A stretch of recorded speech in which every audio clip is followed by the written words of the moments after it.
सर्वोत्तम पुरस्कार प्राप्त संस्था ज्योती सहकारी पतसंस्था। ठेवी 401 कोटी, कर्ज 254 कोटी, एकूण व्यवसाय 655 कोटी। सोने तारण कर्ज, लॉकर सुविधा, मोबाईल बँकिंग सुविधा, सुलभ कर्ज वितरण, मोबाईल कलेक्शन आदी सुविधांसह विनम्र व तत्पर सेवा। महाराष्ट्रातील एक अग्रगण्य संस्था ज्योती सहकारी पतसंस्था कोपरगाव। कोपरगाव तालुक्यातील चासनळी येथे अंमली पदार्थ विरोधी टास्क फोर्स नाशिक विभागाच्या पथकानं मोठी कारवाई करत एका व्यक्तीला अटक केली आहे। आरोपींकडून तब्बल 7 किलो 200 ग्राम वजनाचा गांजा सदृश अंमली पदार्थ जप्त करण्यात आला असून या मुद्देमालाची किंमत सुमारे 72,000 रुपये आहे। तसेच आरोपींकडून 10,000 रुपये किमतीचा मोबाईल जप्त करण्यात आला असून एकूण 82,000 रुपयांचा मुद्देमाल पोलिसांनी हस्तगत केला आहे। या कारवाईमुळे परिसरात खळबळ उडाली आहे। पोलिसांकडून मिळालेल्या माहितीनुसार दिनांक 30 मार्च 2024 रोजी रात्री सुमारे 10:20 सुमारास चासनळी तालुका कोपरगाव येथे ही कारवाई करण्यात आली। अंमली पदार्थ विरोधी टास्क फोर्स नाशिक विभागाला मिळालेल्या गोपनीय माहितीनुसार संशयित व्यक्तीवर नजर ठेवून सापळा रचण्यात आला होता। त्यानुसार पोलिसांनी कारवाई करत आरोपीला ताब्यात घेतलं। तपासादरम्यान आरोपीच्या ताब्यातून मोठ्या प्रमाणात गांजा सदृश अंमली पदार्थ व मोबाईल असा मुद्देमाल जप्त करण्यात आला। या प्रकरणी अंमली पदार्थ विरोधी टास्क फोर्स नाशिक विभागाचे कर्मचारी किरण चुनीलाल निकम यांच्या फिर्यादीवरून कोपरगाव तालुका पोलीस ठाण्यात गुन्हा दाखल करण्यात आला आहे। अटक करण्यात आलेल्या आरोपीचे नाव मनोज हरी माळी, वय 35, राहणार जगदंबा नगर, चासनळी तालुका कोपरगाव असे आहे। आरोपीविरोधात NDPS कायदा 1985 अंतर्गत गुन्हा दाखल करण्यात आला असून त्याला अटक करण्यात आली आहे। सदर प्रकरणाचा पुढील तपास पोलीस निरीक्षक संदीप कोळी यांच्या मार्गदर्शनाखाली पोलीस उपनिरीक्षक कमलाकर चौधरी हे करीत आहेत। निर्भीड न्यूज, योगेश डोके, कोपरगाव। कृषी उत्पन्न बाजार समिती कोपरगाव येथे संत तुकडोजी महाराज शेतकरी भवन व विविध विकास कामांच्या लोकार्पण सोहळ्यात पणन व राजशिष्टाचार मंत्री नामदार जयकुमार रावल यांनी महत्त्वपूर्ण घोषणा करत राज्यातील आगामी सर्व नवीन योजनांमध्ये कोपरगाव बाजार समितीला प्राधान्य दिले जाईल असं स्पष्ट केलं। यावेळी त्यांनी कोल्हे कुटुंबाच्या कार्याची दखल घेत मुख्यमंत्री देवेंद्र फडणवीस यांचा त्यांना असलेला राजकीय पाठिंबा अधोरेखित केला। माजी मंत्री स्वर्गीय शंकरराव कोल्हे यांच्या कार्याचा उल्लेख करत रावल म्हणाले की त्यांनी कोपरगावमध्ये एक वेगळे विकास मॉडेल उभे केले असून अनेक नाविन्यपूर्ण प्रकल्प राज्यासाठी प्रेरणादायी ठरत आहेत। संजीवनी उद्योग समूहाच्या माध्यमातून CNG व इथेनॉल प्रकल्पांनी घेतलेली गती ही ऊस उत्पादक शेतकऱ्यांसाठी मोठी संधी असल्याचं त्यांनी सांगितलंय।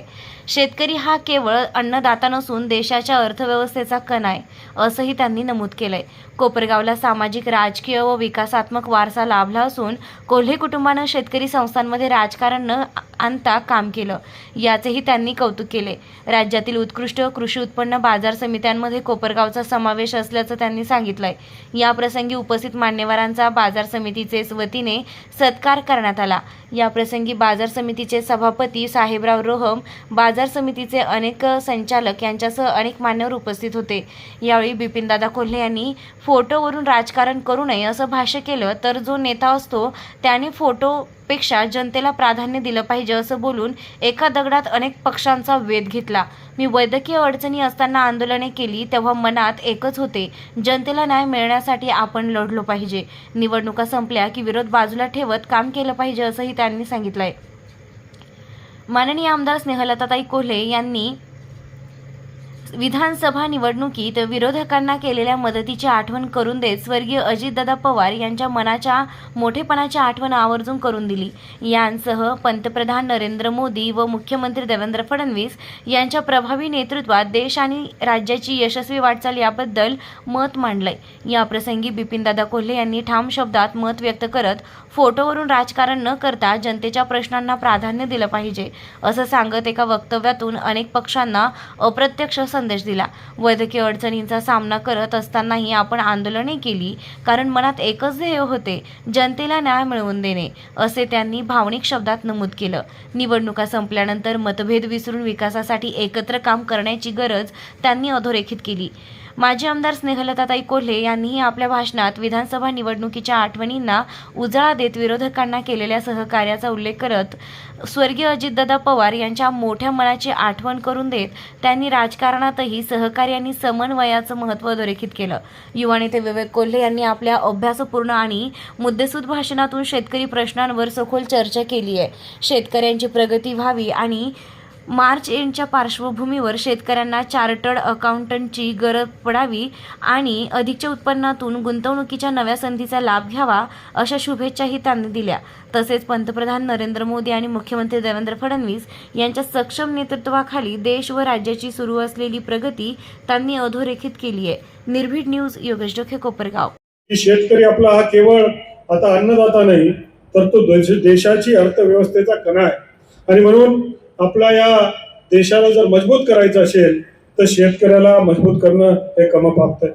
खरं तर आपल्या या कोपरगावला फार मोठा वारसा आहे, चळवळीचा वारसा आहे, सहकाराचा वारसा आहे, सहकार उद्योगाचा वारसा आहे आणि नवीन उपक्रमाचा देखील आपल्या सगळ्यांना वारसा आहे. आणि तो वारसा पुढे घेत या कोपरगाव कृषी उत्पन्न बाजार समितीने एक आदर्श कृषी उत्पन्न बाजार समिती म्हणून आपली एक ओळख संबंध महाराष्ट्रामध्ये निर्माण केली. मी आपल्या या कृषी उत्पन्न बाजार समितीचे चेअरमन, त्यांचे सर्व नेते, त्यांचंही मी मनापासून अभिनंदन केले की मागच्या 3 वेळा आपण खोले साहेब आपण बिनविरोध ही मार्केट कमिटी केली. ही शेतकऱ्यांची मार्केट कमिटी. आपसामध्ये मतभेद नसले पाहिजे, आपसामध्ये मनभेद नसले पाहिजे आणि म्हणून विकासाला ती चालना मिळू शकते. पाहता पाहता आपण या कारखान्याच्या आपल्या या मार्केट कमिटीच्या माध्यमातून जवळपास 7.5 कोटी रुपयाचा वाढावा आपण या इथे केलेला आहे. मागच्या या 3-4 वर्षामध्ये जवळपास 900 कोटीचा उलाढाल या मार्केट कमिटीच्या माध्यमातून आपण ही तयार केली आहे. आज आपण ज्या राष्ट्रसंत तुकडोजी महाराज शेतकरी भवनच्या भूमिपूजन प्रसंगी इथे जमलो. खरं तर महाराष्ट्रामध्ये राज्याचे मुख्यमंत्री, तत्कालीन मुख्यमंत्री या सगळ्यांनी विचार केला आणि आपण सारेजण या शेतकऱ्यांसाठी काम करत असतो. या शेतकऱ्याचा माल मार्केट कमिटीला विकायला येत असतो. कधी प्रसंगी आपल्याकडे मोठ्या प्रमाणात कांदा येतो, मोठ्या प्रमाणात माल येतो आणि कधी कधी संध्याकाळ 5-6-7 देखील वाजतात आणि मग एखादा शेतकऱ्याचा आमचा बांधवाचा माल विकला गेला आणि मग घाई गडबडमध्ये कुठल्या तरी किमतीमध्ये मिळेल ती किंमत ती देऊन न जाता त्याचा स्वतःचा हक्काचा एक निवारा, एक विश्रांती गृह त्याला मिळालं पाहिजे.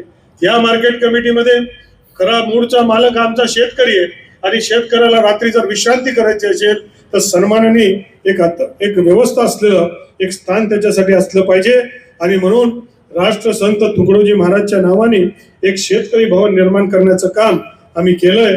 आणि मला आपल्याला नम्रपणे सांगायचंय की 306 मार्केट कमिटीपैकी जवळपास 190 मार्केट कमिट्यांमध्ये हे शेतकरी भवन निर्माण करण्याचं काम हे आपल्याकडे सुरू आहे आणि पुढच्या काळामध्ये शेतकऱ्यांना हक्काची एक व्यवस्था ही निर्माण होणार आहे. मग त्याच्यामध्ये नाश्त्याचं कॅन्टीन असेल, आंघोळीची व्यवस्था असेल, थंड गरम पाणी असेल, पंखा असेल, या सगळ्या व्यवस्था या माध्यमातून आपण निर्माण करण्याचं काम करतोय. एडीबीच्या माध्यमातून मॅग्नेट 2.0 याची सुरुवात आम्ही करतोय आणि त्याच्यासाठी साधारणतः 2100 कोटी रुपयाचा प्रकल्प आम्ही हाती घेतलाय. माझी अशी इच्छा आहे की एक प्रकल्प आपला या कोपरगाव मार्केटमध्ये सुद्धा झाला पाहिजे की मग तो लॉजिस्टिक असेल किंवा मग प्रायमरी प्रोसेसिंग असेल, असा काही प्रकल्प आपण शोधा. त्याला 60% इन्सेंटिव्ह देण्याचं काम हे आमच्या खात्याच्या माध्यमातून करेल आणि आपल्या या मार्केट कमिटीला देण्याचं काम आम्ही करणार. राज्याचे यशस्वी मुख्यमंत्री यांचं म्हणणं आहे की आपण एक आंतरराष्ट्रीय स्तराची मार्केट कमिटी ही महाराष्ट्रामध्ये स्थापन केली पाहिजे.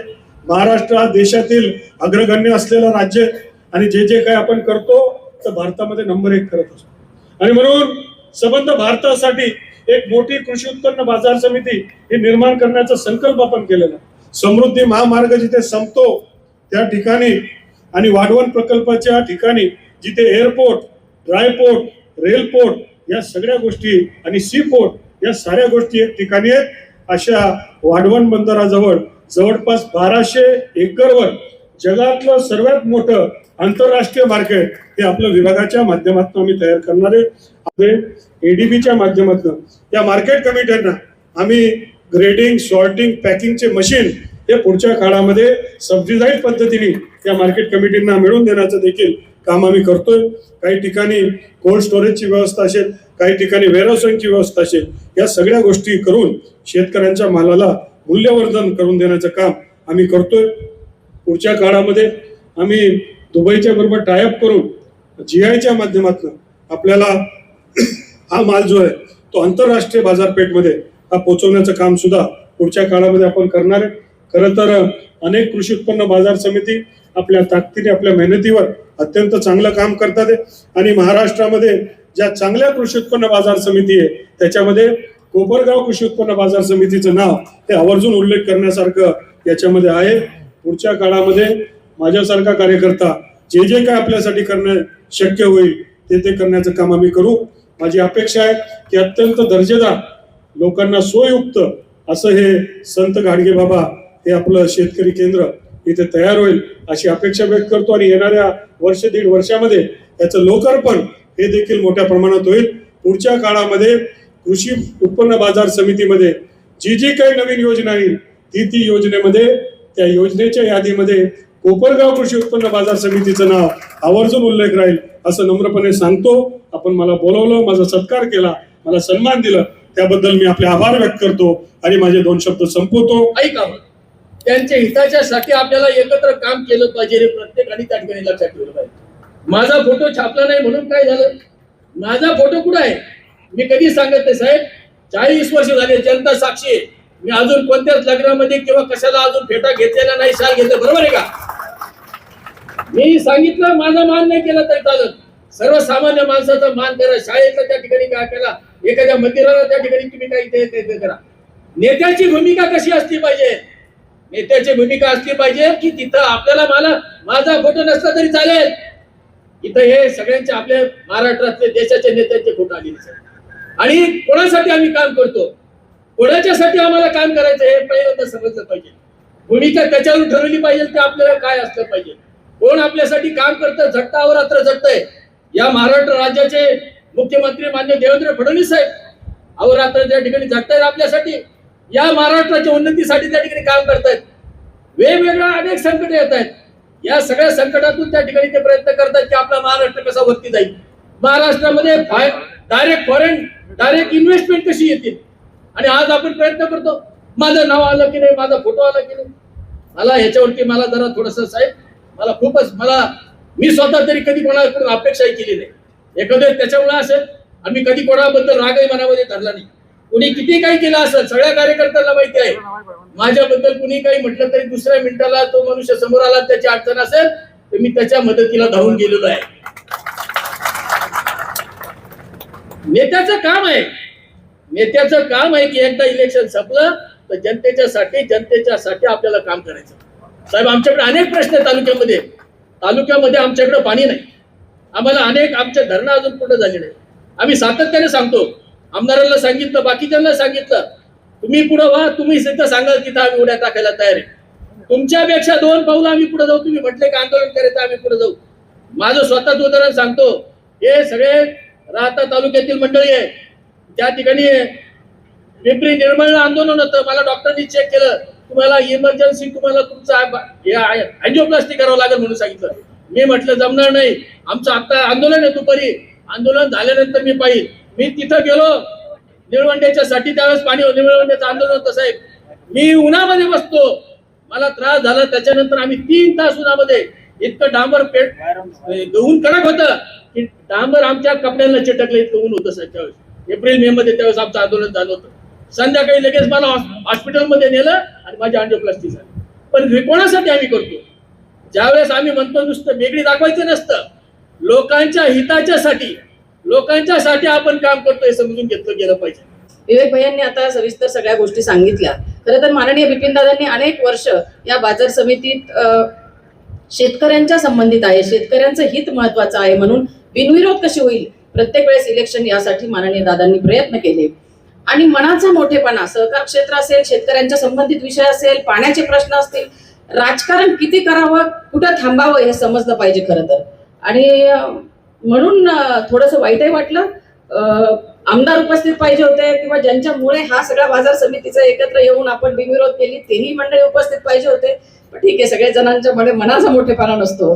परंतु आपल्याला कल्पना आहे, ज्यावेळी अमित भाई आले, मुख्यमंत्री आले आणि एक मोठा कार्यक्रम झाला, त्यावेळी स्वर्गीय अजितदादा यांनी आपल्या सगळ्या कार्यकर्त्यांचे मनापासून आभार मानले की माझा आमदार तुमच्या सहकार्याने निवडून दिला. हा मनाचा मोठेपणा आपण कधी विसरू शकत नाही. दादांचं, स्वर्गीय दादांचं ते भाषण, की काही आपल्याला मदत झाली असेल तर दिलदारपणे आपल्याला म्हणता आलं पाहिजे, हो मला मदत झाली. मी साहेबांना आता सांगत होते की हा प्रत्येक कार्यकर्ता, शेतकरी हा आमचा जीवाभावाचा आहे. कारण स्वर्गीय बोले साहेबांपासून जोडलेला माणूस, अगदी 80-90 वय असेल तर अगदी विवेक भैयाबरोबर काम करणारा अगदी विशीचा कार्यकर्ता युवक असेल, खूप जीवाभावाचा असा हा आपला गोतावळा आहे. आणि म्हणून आपलं एक वेगळे ऋणानुबंध आहे. आणि यामुळे आपण कधीही बघत नाही कोण कोणत्या पक्षाचा, कोण कोणत्या पार्टीचा. मीही आमदार असताना, काम करत असताना कधीही मी विचारलं नाही. फक्त आपण लोकप्रतिनिधी आहोत आणि आपल्याला परमेश्वर कृपेने ह्याच्यातून सेवा, जनसेवा, लोकसेवा करण्याची एक संधी मिळालेली आहे. आणि त्या संधीचा उपयोग आपल्याला सामान्य माणसाचा प्रश्न सोडवता आला पाहिजे, यासाठी समोर येईल ते काम करायचं. आणि प्रत्येक वेळी मंत्रालयात जाऊन विषय मांडायचा, भांडायचा आणि आपलं काम मतदारसंघाचं करून घ्यायचं. आणि त्याही वेळी रावळ साहेबांचं खूप सहकार्य झालं. आताही शब्द टाकला आणि त्यांनी झेलला असं मी म्हणेल. आणि मनापासून त्यांचं खूप पुन्हा एकदा आभार मानते. 80% समाजकारण, 20% राजकारण हे मंत्र घेऊन खरं तर आपण काम करत आलेलो आहे. या मार्केट कमिटीमध्ये देखील आदरणीय दादांच्या नेतृत्वाखाली जवळपास 3 टर्मपासनं आपण बिनविरोधी निवडणूक करत आलेलो आहे. आपली जरी मेजॉरिटी असली, परंतु शेतकरी हिताच्या संस्था, स्वर्गीय शंकररावजी काळे साहेब असतील, स्वर्गीय शंकररावजी कोल्हे साहेब असतील, यांनी तालुक्याला एक आदर्श घालून दिलेला आहे की ज्या ज्या ठिकाणी शेतकरी हित असेल त्या ठिकाणी आपण एकत्र येऊन ते मांडले पाहिजे. मग कारखान्याच्या निवडणुका असतील, जिल्हा बँकेच्या निवडणुका असतील, कृषी उत्पन्न बाजार समितीच्या निवडणुका असतील, अगदी सोसायट्याच्या निवडणुका देखील आपण त्या ठिकाणी बिनविरोध करण्याचा आपला प्रामाणिक प्रयत्न असतो. आणि त्याच पद्धतीने आपण ही निवडणूक देखील बिनविरोध केली. अपेक्षा एवढीच आहे की जी परंपरा कोल्हे साहेब, काळे साहेब यांनी तालुक्याला घालून दिलेली आहे, वेळ प्रसंगी महाराष्ट्राला दाखवून दिलं. राजकीय विरोधक जरी असलं, वैचारिक मतभेद जरी असले तरी तालुक्या हितासाठी अनेकदा आपण पाण्याच्या प्रश्नावर त्या ठिकाणी एकत्रित आंदोलन त्या ठिकाणी केलेले आहे. म्हणून हीच परंपरा पुढे देखील चालू राहील, हीच या निमित्ताने खरं तर अपेक्षा व्यक्त करतो. अनेक विकास कामं या ठिकाणी झालेली आहेत. तिळवणी, मोरवीस, डोंबिवली परिसरातील उपबाजार असेल, रांजणगाव देशमुखाचं उपबाजार असेल, हे सगळे खरं तर बाजार समिती म्हणजे आपल्या शेतकऱ्यांसाठी एक शाश्वत बाजारपेठ हवी, जलद सुविधा असेल आणि पारदर्शक कारभार ही आपली नैतिक जबाबदारी असते. मार्केट कमिटी या मजबूत झाल्या पाहिजे. पारदर्शक व्यवहार, योग्य वजन आणि शेतीमालाला योग्य भाव मिळवून देण्याची जबाबदारी खरं तर त्यांनी घेतली पाहिजे. पुनश्च एकदा आपण सर्वजण आला, आपल्याला खरं तर मंत्री महोदयांना ऐकायचं आहे. म्हणून अधिकचा वेळ न घेता आपण समोर बसलेल्या सगळे देशाचं भविष्य घडवणाऱ्या शेतकऱ्यांना खरं तर मार्च एंडची कधीच उलटी काळजी असते की मार्च एंड आला, नवं जुनं करावं लागतं, म्हणून आपली धावपळ असते. परंतु एक काळ असा यावं की ज्या वेळेस आपल्या या सगळ्या शेतकरी बांधवांना सीएची गरज पडावी आणि अधिकचा आलेल्या उत्पन्नाची कुठं त्या ठिकाणी गुंतवणूक करावी, तो काळ निश्चितपणाने आपल्या सगळ्यांच्या नेतृत्वाने आणि आपल्या पुढाकाराने येईल अशी या निमित्ताने अपेक्षा व्यक्त करतो आणि माझं मनोगत थांबवतो. जय जवान, जय किसान, जय सहकार. पहिला सीएनजी प्रकल्प आदरणीय भैयांनी केला म्हणून 12 टन आज सीएनजी इथं उपलब्ध होत आहे. म्हणजे आखाती देशांना सुद्धा आपल्या एका ग्रामीण भागातल्या कारखान्याने एक आदर्श घालून दिला भारताला. एक आदर्श कारखाना कसा राहतो. माजी मंत्री आदरणीय शंकररावजी कोल्हे साहेबांनी जो आपल्याला सहकाराचा जो इथं मुहूर्तमान मिळली, ती या 3ऱ्या पिढीत सुद्धा भैयांच्या रूपाने आपल्याला मिळाली आहे. पुढाकाराने या बाजार समितीमध्ये आमचं संचालक मंडळ निवडणुकीतून आम्हाला संधी मिळाली आणि दादांनी मनाचा मोठेपणा ठेवला. जरी बाजार समितीमध्ये आमचं बहुमत होतं तरी दादांनी सांगितलं आपल्याला सहकारी संस्थेमध्ये राजकारण आणायचं नाही, आपल्याला सर्वांना बरोबर ठेवून राजकारण आणता या बाजार समितीमध्ये सहमती एक्सप्रेस दादांच्या रूपानं आपण मला या ठिकाणी चेअरमन पदाची, सभापती पदाची संधी मिळाली आणि ही संधी दादांनी दिली. त्या संधीचं सोनं करण्यासाठी मी माझ्या 2.5 वर्षाच्या कार्यकालामध्ये जे जे काम केलेलं आहे ते आपल्या समोर या ठिकाणी मांडतो. मिळत असते तर साहेबांनी सांगितलं इतक्या वेळ न थांबता आपल्याला लवकरात लवकर ही प्रोसेस करायची आहे आणि मॉरिशसला 1 लाख क्विंटलला साहेबांनी निर्यातीला परमिशन सुद्धा दिलेली आहे. तसेच